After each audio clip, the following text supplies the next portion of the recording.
Special now, for the last 2 years, India's passenger vehicle market has seen the second highest growth rate in the world after China. So far this financial year, this segment has grown at a smart 9%, helped largely by easier financing options and a slew of new launches. But CNBC TV 18's Uttkarsh and I find out that 5 out of the country's top 7 car makers are actually sitting on nearly 50% of their capacity unutilized. Take a look. Showrooms like this one have seen some brisk activity over the last few months. In August, for instance, car sales zoomed almost 14%. This was seen as yet another confirmation that there was significant pent-up demand for passenger cars in the country.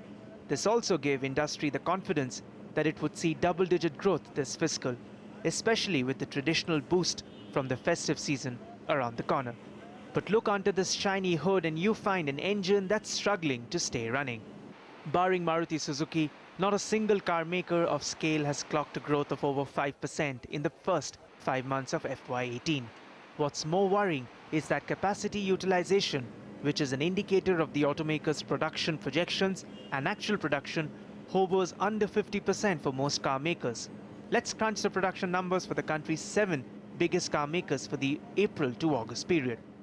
Tata Motors, which has an installed monthly capacity of about 44,000 units, is producing a little over 13,300 units. That's a capacity utilization of just 30.5%. Toyota Kirloskar Motor, which is India's 5th largest car maker, produces around 12,400 cars a month, utilizing about 48% of its installed monthly capacity. Renault is producing on average 10,500 cars at its Tamil Nadu plant, utilizing just 26% of its installed capacity.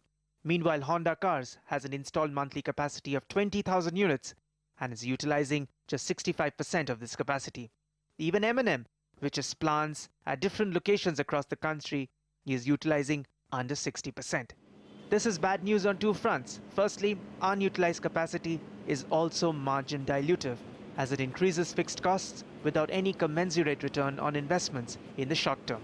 Secondly, for a government that is hoping to kickstart private sector investments in the country, the auto sector is pretty much ruled out because no car makers need to invest to expand capacity. And remember, we're talking about a sector that accounts for nearly half of the country's total manufacturing output. In New Delhi with Uttkarsh Chaturvedi, Ronojoy Banerjee. Here's the other big story.